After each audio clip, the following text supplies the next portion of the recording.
Ẹ̀yin tèmi, ó yá o, ẹ wá gbọ́ tuntun tó tún ṣẹlẹ̀ lórí show Baba Legba. Kí ni Baba Legba àtàwọn Panelists ẹ sọ nípa Mama Esabod àti Dorcas Adéyínká? Ẹ wo mi níbẹ̀ fún yín, ẹ bá mi wò, kẹ́ máa bá mi like, kẹ́ máa bá mi share, kẹ́ ẹ dẹ̀ máa comment. Ẹ̀yin tí ẹ ti subscribe ẹ jọ̀ọ́, kò ná yín lówó, kò ná yín ní extra data. Ojú tẹ fi ń wò wá kò ní fọ́, etí tẹ fi ń gbọ́ wá kò ní di. Ọwọ́ tẹ fi ń subscribe ẹ ní fi gbọ́mọ sí lágbára Ọlọ́run. Ẹ ṣé púpọ̀. Legba àti girlfriend ẹ. Ó kọjá dáadáa wọ́n rìn ní. Ó kọjá àbí jáfó.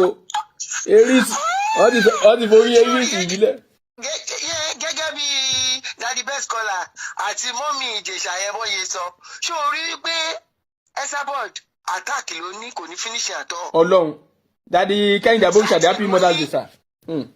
Starting ló ní wo ọjọ́ tí ọmọ yẹn Dorcas tó gbé lọ́ọ̀yà yẹn wá sórí ìṣòwò ẹ̀ tó fi kọ́ lọ́ọ̀yà yẹn. Bẹ́ẹ̀ni. Wo bó ṣe ń béèrè question yẹn lẹ́sẹ̀ lọ́wọ́ ẹ̀. Ẹjọ́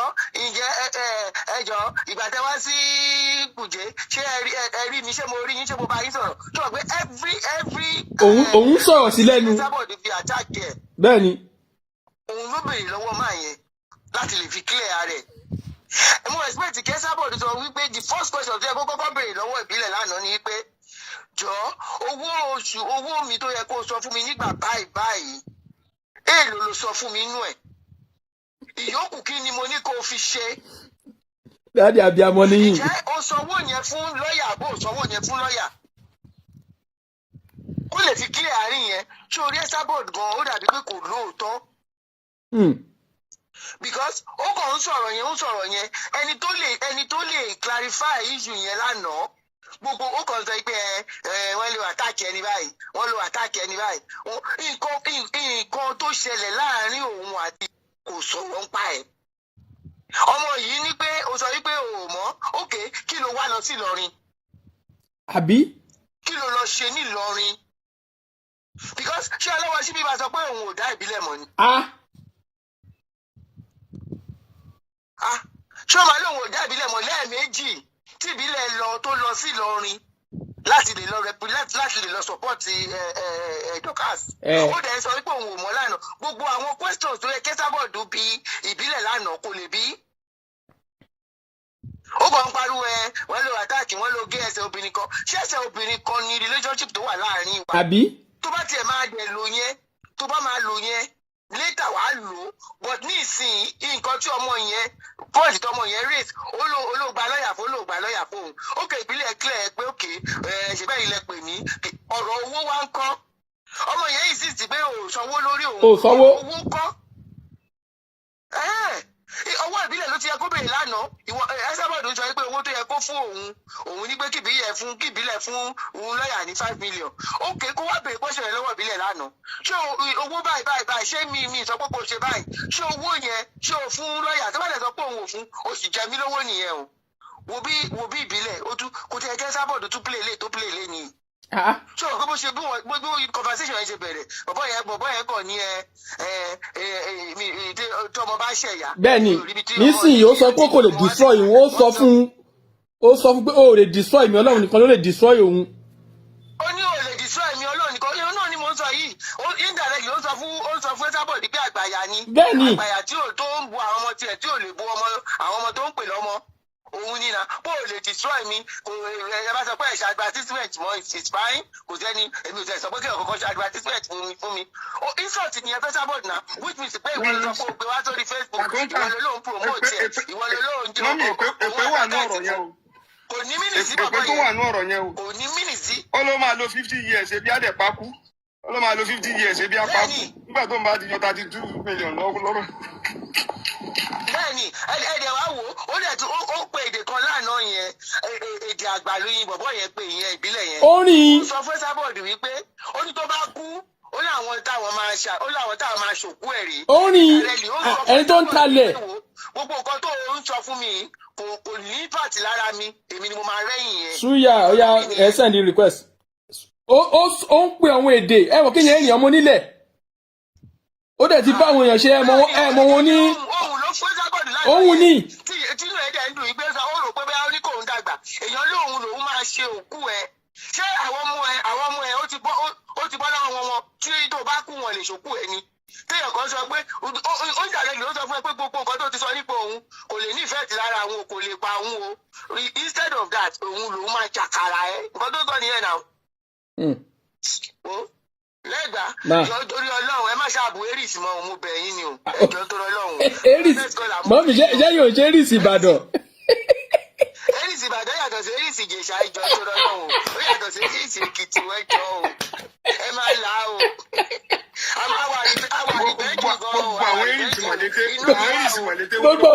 Mọ́mí sẹ́yìn gbogbo ẹ̀yìn eris ẹ̀ ń ṣe mítìn ni mọ́mí sẹ́yìn gbogbo ẹ̀yìn eris ẹ̀ ń ṣe mítìn ni.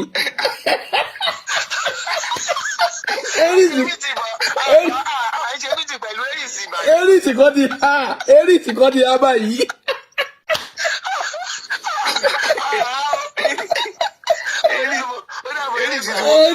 Okay, mami. Erisi Ìbàdàn ti ha. Adéwùmí Adébáyọ̀, thank you. Ọlọ́run gbogbo inú ti ń gbà mí. Ọlọ́run ẹ ṣàánú. Best caller. Mi ò pé ìyá yẹn understand gbogbo. Ó máa ń pẹ́ kí ìyá yẹn tó understand tó ń ṣẹlẹ̀. Ó disappoint mi lánàá. Kò tètè pick information yẹn. Ìyẹn wá useless yẹn. Ó dẹ̀ ló wà lo 50 years láyé. Ó dẹ̀ ti yọ 32 million kúrò nínú ọ̀rọ̀ ẹ̀. Ọlọ́run. Ebi tó ní ló máa sòkú ẹ̀. Wọ́n á ṣe dáadáa. Ẹ̀bẹ̀ nìkan wọn Òṣùpá gán plane bẹ́ẹ̀ ní òkú ẹ̀. Jọ́bí àyẹ̀ni láwọn eris. Èmi máa jàkàrà ẹ̀. Àwọn eris. Wàláì ṣẹ́dọ̀rọ̀ ní ìgbọ́ ibi tí Esabod ti ṣẹ̀ṣẹ̀ play tó ń sìn mú ẹ̀ṣẹ̀ tó gbọ́ ni pé ó lè bà tèmi jẹ́ Ọlọ́run nìkan ló lè bà tòun jẹ́ ó kí ẹ̀ fún dáadáa because Esabod máa ń lo àwọn ohun yẹn ṣé àwọn Esabod máa ń lò pé máa bá tí ń jẹ́ máa ṣe kíní ó nújọ bàbá tí ń jẹ́ ó dá padà ni. Tó bá yẹ pé ìyá yẹn ọ̀rọ̀ ti yé kò ní replay tó play yẹn mọ́ tó bá mọ ìtumọ̀ ẹ̀ ó yẹ kó wá tún fi ṣe show ni kó wá máa ṣe èpè burúkú. Bẹ́ẹ̀ ni suya bóyá private ni àkáǹtì yín wà suya bóyá private làkáǹtì yín wà. Wá ní ó tún wá ń brag ẹ̀tẹ́ ni mo bẹ̀rù ni èèyàn náà ẹ̀ mọ́lẹ̀ ó tún gẹ̀ẹ́sì kú káì ojú dẹ̀ ń tí. ó gbé ọ̀rọ̀ yẹn kalẹ̀ kò sẹ́ni tó máa gbọ́ ọ̀rọ̀ bí bọ̀bọ̀ yẹn ṣe ń sọ̀rọ̀ á fẹ́ pt ẹ̀ pé àbọ̀bọ̀ ìdè pẹ̀lú bí Esabod ṣe bá ti bọ̀bọ̀ ìjẹ́ tó ní ìwà ọ̀ǹtò máfíà ni. báwọn ọlọ́gbọ́n ṣe ń ṣe ó bá play ọgbọ́n yẹn ìwọ ló fẹ́ jẹ̀jà kàtàkàtà. On go back and listen what mama saying now. Ṣé mama ó ṣì wà ń bẹ́ẹ̀ ni èmi ò ń polówó ni.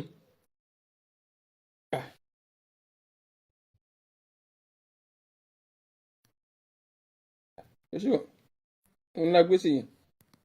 Tó bá rí fight pé nobody should olóhùn bí mo ṣe sọ pé nobody should fight for me.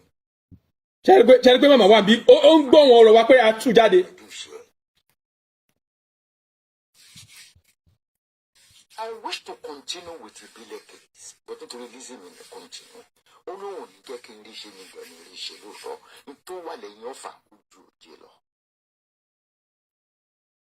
Mo sọ fún yín pé ọ̀pọ̀ òyìnbó fi dídùn ṣẹ̀wà ìgùn tó wà lára ẹ̀ nínú owó. Mo dẹ̀ gbọ́ bá mo dẹ̀ ń kọ́ ha. Pé ẹnbẹ́lú mo máa sọ pé if you are a criminal, don't bring your advert for me. Ká ní mo tiẹ̀ ti gbọ́ rí pé Ọlábánjí ó scam èèyàn o. Kò kọjá àbáwí máa gbé wa. Gbogbo yín lẹ̀ praise nínú group. Ní ti PS olórí burúkú olùṣọ́ ọmọ òfò tó máa fẹ́ wọn ló gbá yí ẹ̀. Pé tí bóyá bá dàbí Ọlábánjí ni ìlú àtòrò.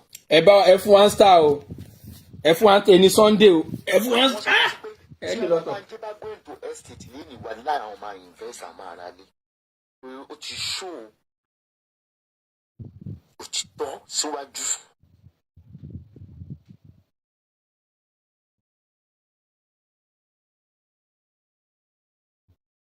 Ẹgbẹ́ tó sọ wípé kì í pé òun lè kọ́ display máa ń bá yín gbà yín ó ti gbọ́ pé lẹ́nu rézọ̀ lọ́mọ yẹn ó máa drágò. Pé kò mọ̀ yẹn bàbá irọ́ ni ó mọ̀ wà láàyè. ohun tó dẹ̀ sórí pè ẹ bá mọ wájú tó fi sórí pè fọ́tò ẹni tí mo gbé sórí Instagram yẹn ọ̀rọ̀ wà lórí gọ́ọ̀ tí mo sọ pé ó máa ṣe o.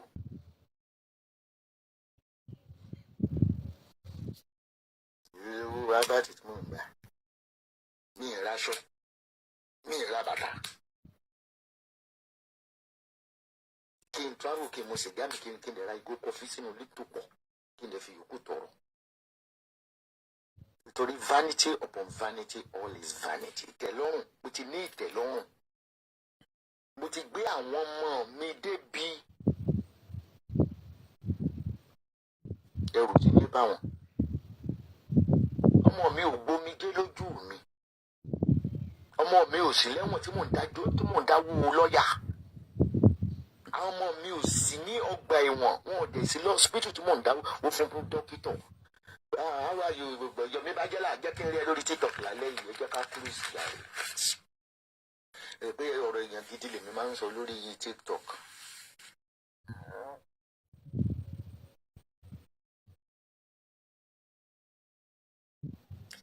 kò yé mi ò lọ jókòó bed watch fọmọ mi lọ hospital àtọmọmọ mi kírètì ní dúpẹ́. òyà ni Lizzy Anjorin tí wọ́n faṣọ jó lẹ́nu. gbogbo evidence tó lóun ní àkútì ìdárúkọ ṣó rántí Ìbàdàn ṣé ló máa ní ṣe ìrántí Ìbàdàn ó ò tí ẹ̀ dúró kó gbọ́ kókó ọ̀rọ̀. mo ò sọ̀rọ̀ lórí social media kó go viral mo lémi fẹ́ líìkì gbogbo secret kó go viral o ti ń pè ìyọkọ. ọ̀rọ̀ náà ìbá sì save everybody yàtọ̀ sí wọ. Samsila dere Samsila Amadu onoja Samsila ibo legba ẹ jẹ́ ẹ comment in Facebook na Samsila ni mo ń wò yìí o àwọn táwọn Samson Abraham la ẹ wá bá wa ṣeré lórí Facebook àti míìsì. ó ti ẹ̀kẹ́ Esabod lu opportunity ps comment ti dún nílẹ̀ kí ló dé tí Rótìmí ò dún nílẹ̀ oníwọ̀ ló bí Rótìmí tí Rótìmí ò lọ́kọ tó ń bímọ káàkiri. ọdún mẹ́fà pẹ̀lú o. ìwà rẹ̀ ló máa fi ń búyàn. You want to know about my children, you cannot know anything about them. bọ̀ kí ló tún kan Lizzy pẹ̀lú inú ọ̀rọ̀ yìí ń sìn kí ló tún kan Lizzy. tá a bá wo ọ̀rọ̀ yìí dáadáa lọ mọ̀mọ́ ẹ̀yin lẹ gbé ọ̀rọ̀ Lizzy lọ síwájú ọmọ Fúlàní wípé Lizzy Anjorin Àbíkẹ́ àwọn ló fẹ́ fìyà jẹ Òkété ẹ̀yin lẹ kọ́kọ́ gbé ọ̀rọ̀ Lizzy lọ bá ọmọ Fúlàní. wọ́n máa fún mi ní pọ́lísì lórí Esabod spiritual pé reported by Esabod office. rìpọ́ọ̀tù yìí mò ń ṣe lọ rẹpẹtẹ. How shameful am your content. Ẹgbà fọ́gà yín. Your page cannot rule without Esabod. Ẹ lè sọ pé kò sọ̀wọ́ lórí social media mọ́ o. Ẹ̀bọ̀ tó ń wíkìn page ni. Tó máa ti ń rìpọ́tì tó bá yà wá kàn gbé lọ. Ó máa ń wíkìn page ni. Èwo la bọ̀ tí wíkìn page náà rọ̀ yìí. Ṣèbí kéèsì yín lẹ̀ ń ṣe. Màmá ti wíkì. But mo kàn máa ń wọ́ndà yìí pé tí ará àta mo ráwọn ará àta tó analyse mi they got nothing to do with kí náà kàn gbé ni mi ò dọ́dọ̀ wọn. How can you say you hate someone and you are hearing the person's voice? Have you ever thought pé ṣé mi Adétòkunbà ṣàbí ọmọ Fóyèkẹ́ Àlàkẹ́ Àtinúkẹ́? Ṣé mo play show yìí? Màmá ẹ má fi kanra mọ́ wa.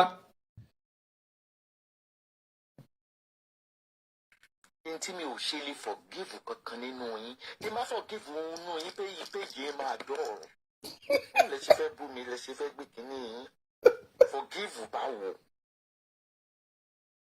All what you expect pé àwọn dọ̀kásì táwọn dé mọ́lẹ̀ èmi rán lọ́yà kó lọ tú yes. Tó ń pè ní gun fighting ẹ yóò gun fighting. Gun fighting tí mi ti wá bàjẹ́ báyìí. Kàfáàtì. Mo yọ pẹ̀lú bí mi ṣe mọ̀yàn bí mi ṣe lẹ́nu èmi mo yọ orí kan yẹn ṣe gbà fọ́gà yẹn.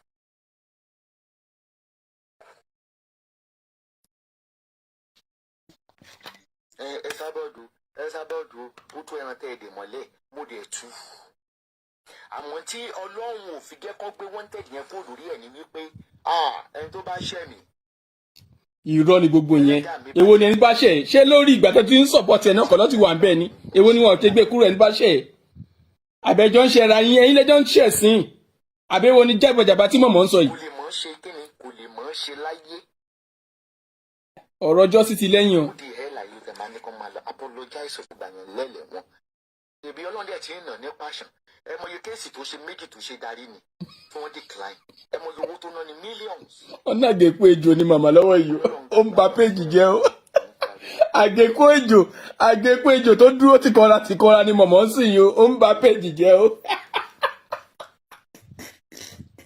Èmi abẹ̀yìn jákànjákàn bí ìjàpá imú ni mo yọ lẹ́wọ̀n tẹ̀ẹ̀dẹ̀ mọ́.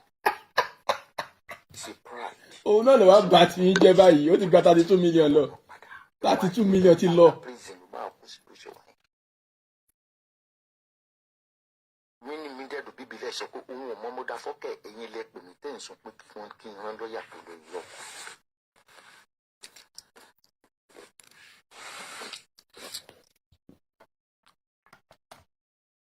Ìtàsí ṣe ní sunkún.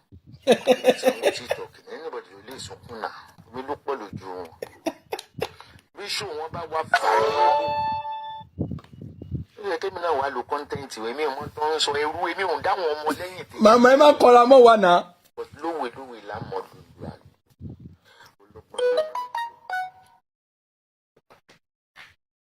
Torí pé dọ̀kásì ti ń gba lára ó ń gbàgbé owó tó kán sí lọ́rùn mi. Mo make sure wípé èmi ò ní jẹ́ ìwò ń jẹ́. Ó dẹ̀ sọ pé tó bá tún ti lo bánà òun. At the end of this voice note mo ń pè. Ó wà ní kí complain kí lọ́ọ̀yà àwọn kòkó lẹ́ka sí.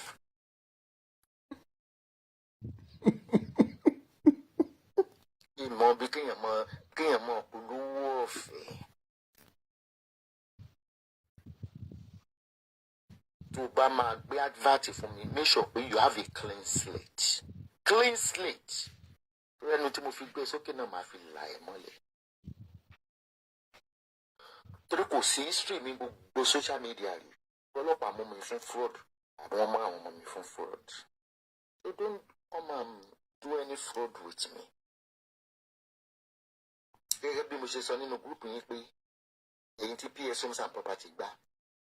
Mo ní ó kú ìràwọ̀ kan lójú òun gbà mí ní ìdákẹ́. Èmi single handedly tó ń gbá ní Turkey kan pẹ̀lú 60,000 euro. Mo dá owó padà láì.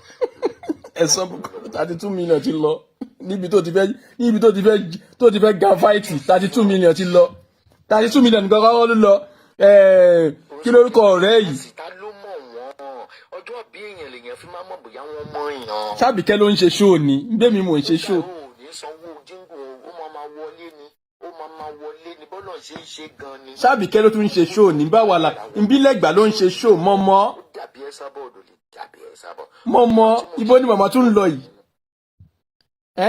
Ó fọ̀rọ̀ mi ṣe ṣàrà lójú ọ̀tá.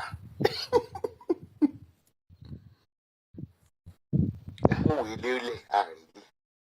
Ẹlẹ́ẹ̀kọ́ dé Nàìjíríà ẹ̀ lè dé síbẹ̀. Who are you fooling?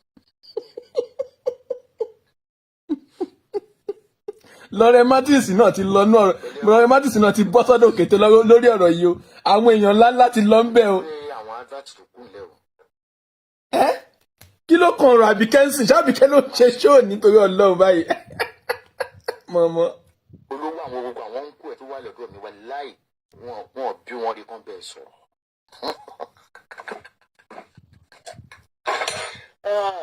Ọlọ́run. A ní kó àmẹ́ ti takú sí ẹ lọ́rùn ní tí ò sá fún ẹni. Esabod ọlọ́pọlọ lílọ ni ẹ́ òpònú tí abẹrú fọ́ọ̀sì pé ẹ́ òun gangan ni ẹ́ lóòótọ́ òpònú ayírádà ayé yìí ọ̀run ni ẹ́ kí ló dé tó ń fi kanra ìtàmájé kí ló dé tó ọ̀tọ̀ níbi tán ti ń bú ọ̀tọ̀ níbi tán ti yẹ̀ ẹ́ ní wèrè kí ló tẹ́ pé ọ̀dọ̀ Àbíkẹ́ ló yíwọ́ lọ kí ló dé olórí burúkú torí pé o ti mọ̀ pé Àbíkẹ́ ò ní dẹ́ ẹ lóhùn olórí burúkú oyíwọ́ lọ́dọ̀ Lizzy tí ò dá sí ẹ oyíwọ́ lọ́dọ̀ kíní àwọn tó bá tiẹ̀ jẹ́ o fi wọ́n sílẹ̀ kí ló dé tó ń fi kanra ṣábìkẹ́ ló gba 32 million lọ́wọ́ ẹ ní ṣábìkẹ́ ló gbà lọ́wọ́ ẹ ní kí ló dé tó fẹ́ kú kí ló dé ló dé kí ló ṣẹlẹ̀ ṣé gbogbo èèyàn ló máa ṣe orí burúkú bó ṣe ń ṣe orí burúkú ni ṣé gbogbo èèyàn lórí burúkú wù bíi tiẹ̀ ni ọ̀lẹ kò lè jà ọ̀lẹ alápá má ṣiṣẹ́ olórí burúkú aṣòṣìmọ̀. mọ́mí ẹ ká listen sí ẹ ká tún ṣùbọ̀ listen sí a ṣe ń padà bọ̀ lórí ẹ̀. It's online. I can blog it. I can narrate it. I can talk about it. káwọn ọmọ ẹ bábìkẹ́ ṣe káwọn ọmọ ẹ lọ sí nàìjíríà tán lọ ṣọlidé ó tún lọ bòmí ìwọ náà káwọn ọmọ ẹ dání kó wọn lọ káwọn ọmọ ẹ lọ kó wọn ṣọlidé mílíọ̀nìà ojú àlá. ṣé mi mọ̀ pápá ní lẹ́kùn jayé ni ẹ́. abẹ́rúfọ́sì fẹ́ẹ́ bu pa ìyẹn pè ní òpònú ṣeré ni mọ̀mọ́ òpònú ni yín níbi tẹ́ ẹ ti ponú olórí burúkú ò rápẹ́rúfọ́sì fún lẹ́sì ẹni tí ò dẹ ẹ lóhùn tó ń ṣayé tiẹ̀ òun ló lọ́ ń ta bá. mọ́mí ẹ ká jẹ́ ìṣìkọ̀kọ́ gbọ́ náà àwa dá lóhùn létà. ṣé ẹ fọ ẹni last number ṣe yìí Tinubu I'm not. mọ̀mọ́ ti miss ogun yẹn. ti city boy ẹ lè gbé náà wó yẹn lé mi lórí èmi ò ń ṣe politician nígbà tẹ́ tó pè mí wípé àwo wa la máa ná a máa gba ọ́ọ̀lù kò jọ bí yóò lè fún mi kó fi mí sílẹ̀ sáàyè mi ìnáwó fún olóṣèlú fún kíni tí mo fẹ́ di commissioner ni àmọ́ tẹ́ bá ti gba ọ́ọ̀lù yín tẹ́ gba gbogbo ẹ̀ máa wá pé máa fi sí ilẹ̀. kò sẹ́ni tó pè ẹ́ fún city boy irọ́ ló ń pa ìwọ ló fẹ́ rún rẹ̀ mọ́ o fẹ́ rún rẹ̀ mọ́ ni kò sẹ́ni tó máa ń pè ẹ́ síbì kankan gbogbo èèyàn ló mọ̀ ẹ́ wọn ì pè ẹ́ síbì kankan ìwọ ló lọ máa ń rún rẹ̀ ìwọ ló lọ máa ń rún rẹ̀ àwọn náà bì ní àwọn náà bì òun náà ló ń ba tiẹ̀ jẹ́ lọ. Àbíkẹ́ tó tiẹ̀ dárúkọ ló ń bí mi kí ló kábìkẹ́ nínú ọ̀rọ̀ yìí. ẹ jẹ́ ká tẹ̀ sí kankan gbọ́ náà ká gbọ́ a máa wá dá lóhùn létà ká má lù ú síbi kankan nú ẹ̀. bí èlé ti torí pé kínní àkókò ẹni yé gẹ́gẹ́ mọ wòye lọ́ọ̀kan ìṣúná àbàmọ́ ni torí Ìbàdàn ni kò gbọ́dọ̀ bàjẹ́.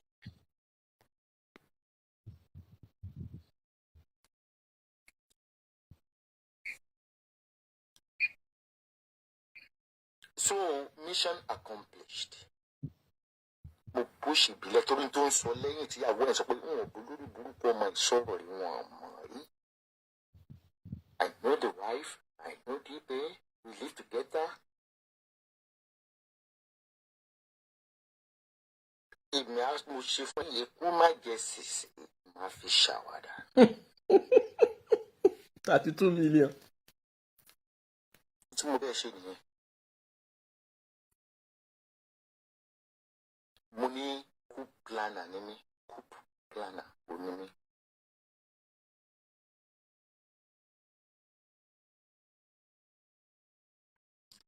Tí àwọn olóṣèlú wọn bá dé èmi fẹ́ sọ̀rọ̀ tí a ní ìdì ní kí ṣe tó kàn mí kí ló kàn mí pẹ̀lú kíní blọ́gà lèmi tí wọn bá lè gbowó wá fún APC campaign èmi ò campaign fún yẹn lọ́fẹ̀ẹ́ no. I don't lend my voice for free. I'm too expensive.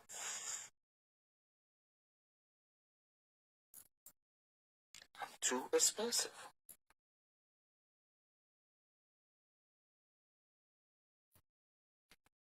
I don't do. Ibo bá gbé kéèsì wá gan wá sanwó.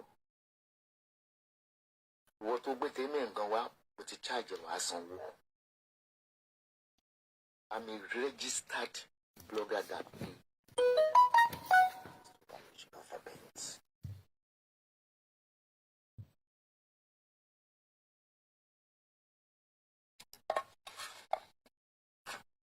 Ẹ ṣe ẹ̀yin ti tèmi lọ́kùnrin àti lóbìnrin ẹ bá mi patronize Ọlábànjí farm ẹ fẹ́ rẹ yín.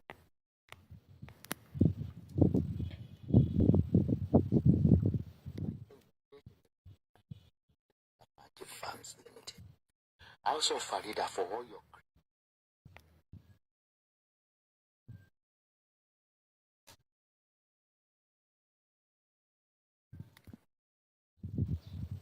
PS tó ń gbé PS tó reputation ti bàjẹ́ ta ló rántí ẹ mọ̀ tí gbogbo ayé ti mọ̀ lórí Instagram tó ti mọ̀ gbogbo àgbáyé pé lè ta ló fẹ́ pé yín ò lè rọjá kàn mọ́ lórí social media.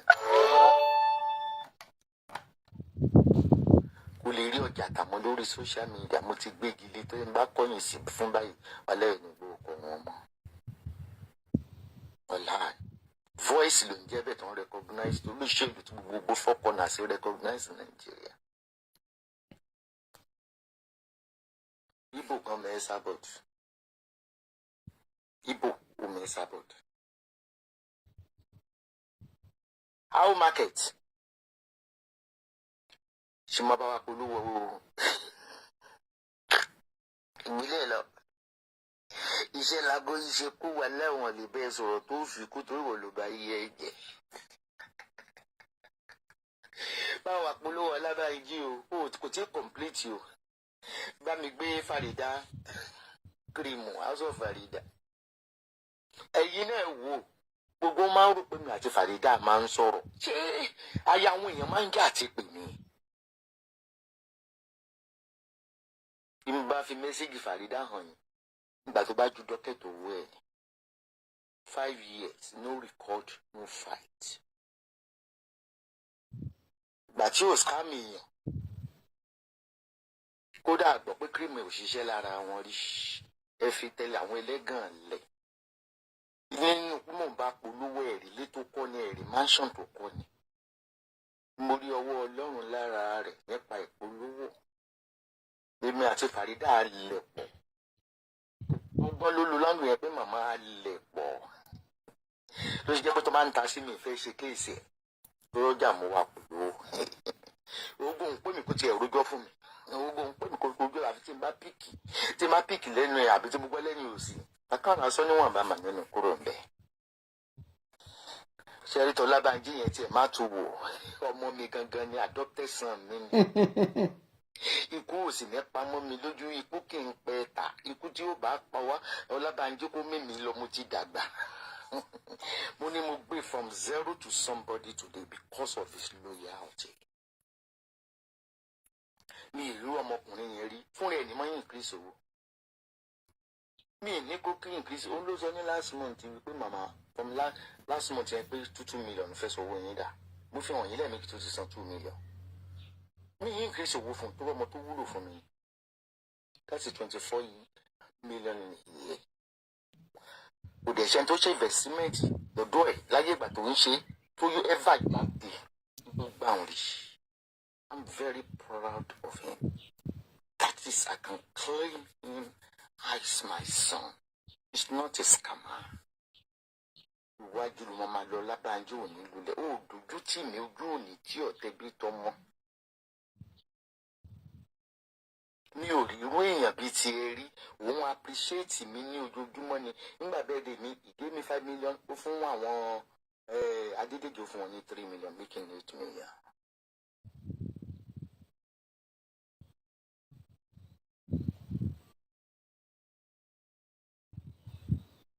Farida ò tiẹ̀ kì í ráyè ẹjọ́ ló láwọn tiẹ̀ tó ń bá rojọ́ gẹ́gẹ́ bẹ́ẹ̀ mi sọ pé yàgò òun gọ́sìpù wọ́n máa láwọn tiwọn tí bá níbi òun gọ́sìpù mu láwọn tèmi.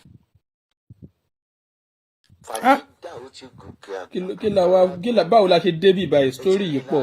ilé tó kọ́ ni ẹ lọ gbé gẹ̀ẹ́sì bí ẹ lè rí kan ẹ̀gbọ́n mi kò ní máa tàn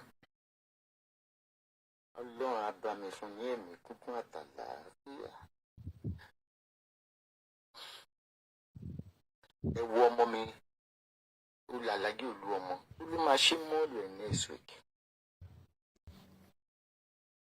ó ti ní ṣọ́ọ̀bù ní Dubai kí n tó bá bàjẹ́ tó ti ń tẹ̀lé mi for 10 years kàkà kó ṣubú ó ń dìde sí mi gbogbo ohun táwọn yìí ní kì í ṣe ọ́díò ẹ̀rí ilé tó fàṣẹ pé. 32 million ọdún méjì 64 million ó ti lọ. lẹ́gẹ́lẹ́gẹ́ ẹni jẹ́jẹ́ ọdún méjì bí ọdún mẹ́ta 32 million ó ti lọ just like that. ọmọ tí kì í sọ̀rọ̀ èèyàn ni kì í ṣe nǹkan kan. ẹ wá ní ìmọ̀dún lórí wọn lórí fàájà ti wàhálà. tòwó náà ò gbé wá mọ́ ni o. bá sọ pé òun fẹ́ máa kọ́lé ní gbogbo Ìbàdàn ní ìṣó fẹ́ máa talẹ̀ wà láì máa gbé sórí pé máa gbọ́ onílẹ̀ kankan pákó ẹ̀. kò sẹ́ni tó lè wà máa gbá àwọn ọmọ ẹgbẹ́ mi mọ́ odò òdì àrùn dání láì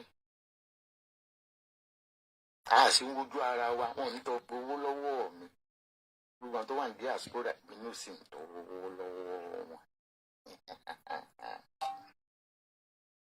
ẹ bá yẹn lọ́rùn lógo. Miriam. Progression ló mátà tẹ bá ń polówó fáwọn kí ni nǹkan tó ń achieve. ẹ wo rídọ̀ láǹgì ẹ̀yọ̀ kan ló ní sí Ìkẹjà ó ti ní láǹgì sí Lẹ́kì ó ti ní sí Màgòdò. Àròkàn ló máa ń mú ẹkún àìsùn ìdá wá mo ẹ̀ṣẹ̀ gba orí kí ni màmá fi ń sọ gbogbo ìtọ́ sọ yìí nítorí Ọlọ́run. Àròkàn ẹ fowó yín ra lé sílùú òyìnbó. àṣẹ ń gbọ́. tẹ bá dẹ̀ fẹ́ ra lé sí Nàìjíríà fẹ́ ra lé sí Nàìjíríà ẹ go through the government office ẹ má go through the town planning.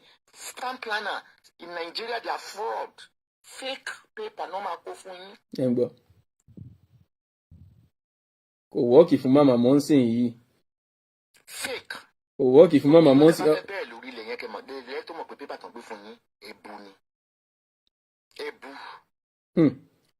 Ẹ ń gbọ́ màmá. Ọkàn tí ó jẹ́ lọ́ọ̀yà tó wá nǹkẹ́ estate mo gbé fídíò yẹn sínú àìmọ̀ tó máa yín wo fídíò yẹn ó láwọn ìgbésẹ̀ báyìí ní kẹ́ ẹ ṣe kẹ́ ẹ tó ra lẹ̀ báwọn pásítọ̀ ṣe ń tágẹ́ẹ̀tì yín nílùú òyìnbó bẹ́ẹ̀ ni àwọn tó ń talẹ̀ náà ń tágẹ́ẹ̀tì yín fake kò sí lẹ́ẹ̀kankan ní nọ́mọ́níyà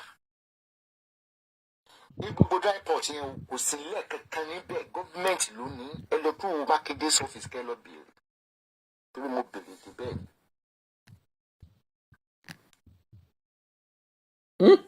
Esabod. Kí là ń bá ká gbogbo owó náà kí la fi ń ṣe ju pé kí n fi mú ṣe gà á lọ kí n sì fi yòókù tọrọ. Wòdúwòbù kún yàrá kejì kún fún gbogbo nǹkan téèyàn fi ń ṣara lóore tó kódà mo máa ń kún fíìsì mi ìmáṣọ tí mo fẹ́ wọ̀. Olúwa ti dẹ́ Sábọ́ọ̀dù every year tó bá ń ṣe bá di ẹgbàá fọ́gà yín. Báde mi ò ń ṣe bẹ̀rẹ̀ grand tó máa dákẹ́. Ògo yàtọ̀ sógo, boko ṣe yàtọ̀ sóko. Akímọ̀ alágbo, owó third video ẹ, o tún káwọ́ sórí. Ẹ farabalẹ̀ ẹ rìkọ́ọ̀dù gan-an. No be mistake, no be by mistake. Kí lẹ̀ ń fi fídíò yẹn ṣe? Lára ẹ̀ mo gbé kan sórí ìkíní mo cover.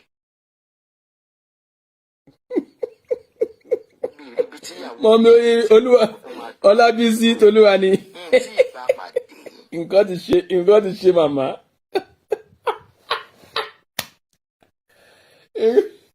Nǹkan ti ṣe màmá yìí o Nigeria my mommy. Àkínú o ṣì máa jẹ gba fídíò tó tún ń go viral tó máa jẹ bẹ́ẹ̀ lẹ́ẹ̀kan sí. Àwọn fídíò yẹn to me wọ́n wá disgusting. You are dirty. Akim Sisi Alago. You're so dirty. Your outer look might be clean, but your inner look is dirty. Tẹ́ bá tiẹ̀ rí níbi ẹlẹ́ẹ̀kẹta yẹn fúru ẹ̀ ṣó dáadáa. Ṣé ló gbé irun bẹ̀ gbígbẹ̀ hànú ni? Bóyá ó dẹ̀ so. Bóyá ó so. Nígbà tó ń ṣe fídíò yẹn nígbẹ̀yìn ṣe wà ń bí irun.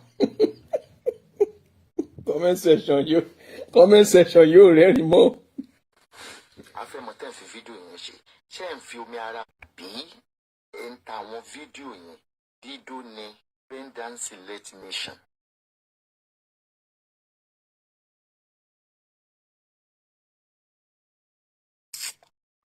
Orí pláfọ́ọ̀mù mi lẹ ti lè gbó títọ́ awé kàkàkọ́ lọ́rọ̀ gbọ́tọ́ lọ́rọ̀ àgbọ̀ kí ni bàbá ọlọ́rọ̀ ó ṣe. Àròkàn òun ló máa ń mú ẹkún àìsùn ìdá wá òkété olórí burúkú ni ẹ o ohun tó ṣe fún Eríìsì yóò dá o. bí bá wa ń polówó zodiac ni ṣé tí yín ò ṣe é sọ náà mo ń polówó ẹ because I'm a leader I lead other follow. Dọ̀kásì balẹ̀ ayé jẹ́ o. Mi ò rí evidence ni o. Wọ́n ló ti ń gbé kámẹ́rà gan pẹ̀lú sísá alágbó lórí fóònù pẹ̀lú akin. Tó mo sọ fẹ́ yẹn kó fún mi lẹ́fídẹ́ǹsì. Bọ̀dì bá ní sọ pé kò rí bẹ́ẹ̀ kò sẹ́ni tí ì ń ṣe kámẹ́rà gan fún. Ẹnu tí pé kì í ṣe pẹ̀lú single people married ni. Ọmọ wọn kúkú agbèdé. Ṣé okú àkémù tó ń dún náà nìyẹn?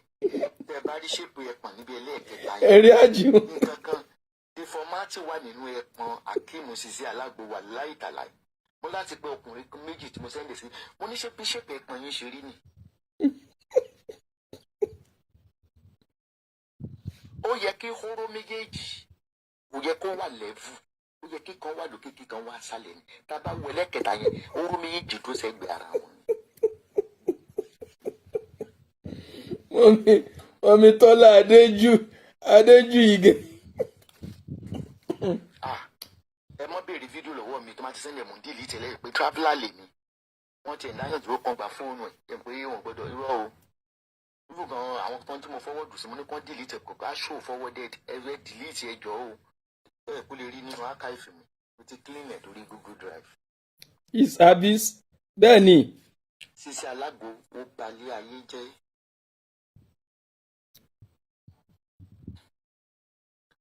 Bí ìbákẹ́lẹ̀ ọkùnrin tó ń fẹ́ ìyálé ẹ̀ gbóyìnbó. Màmá tuntun shift sọ́dọ̀ sísí alágbo báyìí. Kó lọ gbóyìnbó jù ọ lọ. Ó ní ẹwà, ó rẹwà. Ó sì mọ̀ kó ti bímọ tẹ́. Mú kan tí ẹ ń wo ganan ẹ̀pọ̀n yẹn ṣó lè dán ọmọ ṣá. Ikú yìí fún un kó yẹ kí sísí alágbo ti lóyún bó ṣe ń kura wọn lẹ́pọ̀n. Ìyá Ikímọ́ ló lè sọ fún wa. Babies. Torí orókùn kì í dó sẹ́gbẹ̀ẹ́ ara wọn ẹ̀yin ọkùnrin. Orókùn ìkan máa wà lókè ìkan máa já sísàlẹ̀ méjèèjì dúró báyìí ni. Bọ̀bọ́ yàn ní àtọ̀ nídìí. Bó sì látọ̀ kò lè dánmọ́. Sátínà ní problem. Wọ́n máa ti gbé mi wọlé. Ẹ ti wọlé o. Ṣé wọ́n bá sọ̀rọ̀? Ẹ ti wọlé o. Ẹ ti wọlé ẹ dúró. Wọ́n sọ. Nàìjíríà báyìí mọ́ mi. Bó bá ṣe lọ sí inú. Torí àwọn fídíò tó kún wà lọ́wọ́ mi. Ẹ̀dẹ̀ pẹ̀lẹ́ sí màmí aláṣàbí bàbá lẹ́bà. Wọ́n ń ṣàlàyé lọ́wọ́ ẹnu ṣàlàyé láwa òun náà ń fẹ́ tó látàárọ̀ yìí. LEGBA. Sá. LEGBA. Pàbí tí o, dáàdì ti wọlé jẹ́ kí dáàdì sọ̀rọ̀. Best caller. Oyin ti yá. Ó wá fò jáde kò mọ̀rọ̀ tó fẹ́ sọ. Àwọn ọ̀rọ̀ tá à ń sọ ń bì yìí, eré tìyẹn ó gbogbo ẹ̀ ló ń gbogbo